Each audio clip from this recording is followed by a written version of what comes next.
Hello. Well, hi, I'm supposed to introduce myself. My name is Einar Simonsen. I'm the director of Thingvellir National Park in Iceland. I graduated as a landscape architect from the University of Minnesota in 2000, and I have worked ever since in this national park. I've done a lot of different projects on the park, but recently, in the last 2 years, as a general manager, you are doing a lot of other stuff than pure landscape architecture. I wanted to go through a few slides to talk about the unprecedented situation we've had in Iceland for the last 10 years. And as you all know, Iceland has had a profound impact of tourism since 2010. And why? Our economy collapsed in 2008, made Iceland very cheap and affordable location after that. Basically, we went bust, and then Iceland became very cheap. Then we had this. Everyone knows this. This is the IFLA that blew up, and we were headline news all over the world for about 6 weeks, and everything closed down. People panicked, and they initiated a grand marketing scheme, and then social media kicked in, and Iceland became the hot topic on the menu. So basically, this is the result. So since 2010, we've had about 20 to 40% increase of tourists every year. And that's a very unsustainable number.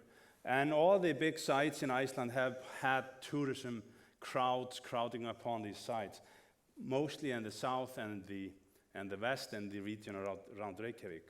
So here you can see basically a typical, everyone who's been in Iceland know what waterfall this is.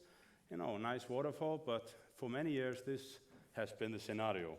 So we have had a lot of issues with crowd control at our sites. Also what is that our fragile environment, we are up in the north, obviously, as all of you know, and on top of just being up in the north, we have a very fragile, our soil types are very subject to erosion, so because of the volcanic nature of them. Therefore, the Icelandic nature is quite susceptible to quite a lot of erosion. So these are the things that have made up some of our problems in these last 10 years. Then on top of that, we have all kinds of interesting, you can see here a typical little land erosion, and reason why you didn't believe that you were going to see this. Justin Bieber showed up and took a bath in his underwear somewhere. And then this was the result. So we have the area closed. Basically, so we are dealing with all kinds of interesting issues. And also, like this guy who was photographed last week standing on top of a 60-meter high waterfall, just tempting fate, daring and being basically a nominee for the Darwin's Awards, I guess. But it was a great talk about the Nordic common right-of-way, Alemansretten, because many people find in Iceland in the recent years that the Nordic common right-of-way has somewhat been abused. Those who've been to my site, this is the viewpoint at my site. Those who've been there, they know this is not true. This is a fake news. This is a fake photo. This is a Photoshop experiment used for the purposes of, showing, can anyone just show up and just throw off people at our site? And basically, in the recent years, with all the number of tourists, people have felt that the Nordic common right-of-way in Iceland, you have to send me the slides, they were very nice. That is in a way challenged, and people find it, maybe it should be, this is like the definition, maybe we should move the commercial activities, they should be restrained somehow. And there has been some talk about that in the system back home.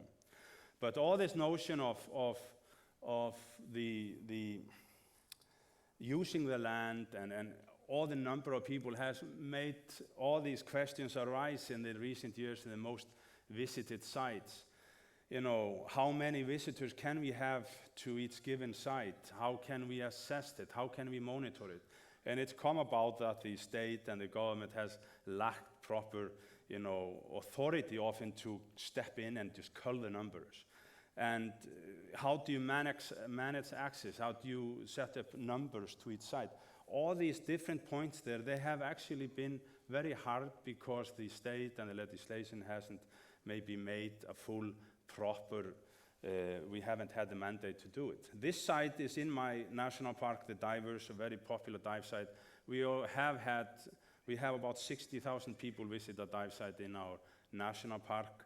And we have now already, after about 6 years, finally gotten some stronger mandate to go in and put it out to tender even, just, that you can manage this. Another notion, another thing that has happened with all the, influx of tourists is how just the social carrying capacity, the people, how do they feel about tourists, In my area where I live, one of the biggest problems with tourists is that they're always petting our horses.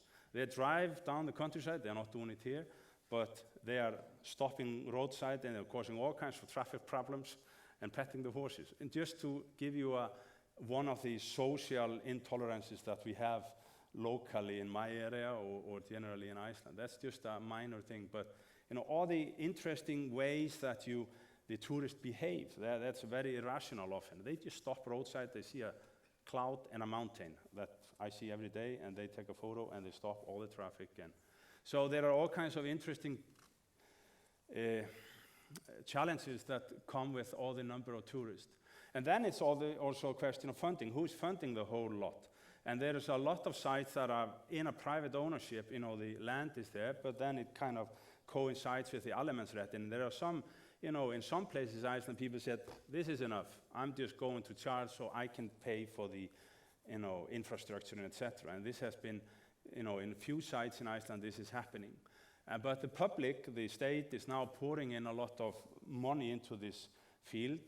And they actually just pushed through a bill a few years ago on, there is there's a bill that, you put out a framework for all the tourist sites in Iceland for a 12-year period, and then they make a 3-year period, like a project plan for 3 years. And this is actually coming, really pushing things in Iceland very well now with infrastructure funding and trying to mend like this, But this has also meant that there is a lot of opportunities now that have started to arise for landscape architects, designers, and urban planners and others.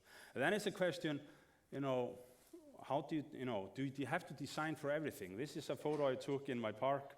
When we leave the office in the Northern Lights season, we have maybe 1,000 to 2,000 people showing up on our parking lot. You can imagine, what do you do? How do you design for Northern Lights? I mean, basically, people get out of the bus and they stare up in the sky, and they just out in the parking lot. The only thing you have to think about is just diminish the lights. So basically, the tourism is very free-flowing. It always is creating some new gimmicks and gadgets and something to do. And sometimes it's hard to design for it. Do we need to design for everything? But there are many interesting little projects that have taken place in Iceland in the recent years. Staircase, a lot of the work that I will show you a few works here, but a lot of the work that's been done to help this out is basically like Band-Aid. There are many sites that are been suffering, and so people are just rushing in with a Band-Aid to help out, in either building staircases or viewing platforms or whatever. Here is the Saxhóll is in the Snæfellsnes Peninsula. The designers are here in the auditorium now. It won the grand prize of the Rosa Barbara, international prize, whatever. It's attracted a lot of attention, and actually this site has suddenly, just by, like in Norway with the road, what do you call it again? Yeah, the scenic roads. They become attraction in itself. So this is seen the same here, that suddenly just with the publicity on the side, it is becoming more of an attraction. Just minor little interesting design work, very simple work, some of it, but this is the attraction. There is a whirlpool out in the ocean. It's a beautiful sight. And then up in the mighty Dettifoss in the north, they are working on this is the most powerful waterfall in Iceland, and they have been having massive issues with accessibility and how people get around there. So they have been installing really nice, what you call a viewpoint there that helps to facilitate for the tourists into the area.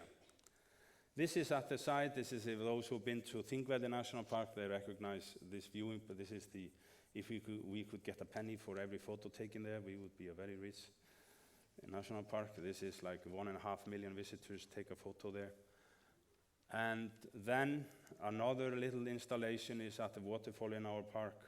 Very nicely, this is a very nicely nice installation that has really helped us to mediate and have people experience the site there.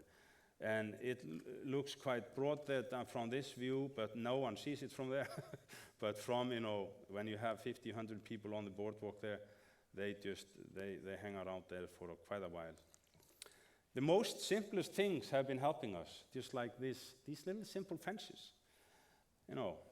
It didn't take much design into this, but I think, even though we are dealing with 1.5 million visitors at my site, these little guys, they are helping us just funnel the herd. It's like shepherding. It's like, keep the sheep herd going. And they go, where they are supposed to go. And I think 99% of our visitors stay to the path, so we're actually seeing the growth and the vegetation beyond the lines being in a very good shape. But finally, just getting to the end, I have about 28 seconds, 27. I think I've shown you a few examples of Band-Aid. I mean, viewpoint here or a trail there or something like that. We are getting closer to more of a comprehensive look at all the bigger sites, and we are going much more into reviews of management plans and master planning documents. And this is the site, this is the Thingvellir site, part of it. And we are now in our park, we are just starting this master planning project with a local landscape architecture group. So the second, I will steal 2 seconds. So basically the tourism increase has meant that it's not a seasonal issue anymore. We are seeing almost as many tourists in the winter as in the summer in many parts of Iceland, even though there is always more in the summer. And suddenly the tourism has actually brought the attention to land management, that you have to govern sites. Because up until 2010 or so, national park was just a national park. You didn't just have to, it just almost ran itself. But now all the stakeholders realize to manage the sites in a sustainable way, they need to have a proper management and funding. So that has really brought that attention to it at all levels, both municipal and governmental level. So basically, we are just like this lady here, scratching our head about tourism. We are still doing it, and we will be doing it but now we are seeing it capping off a little bit, so we will see how it goes. But we are okay. So thank you.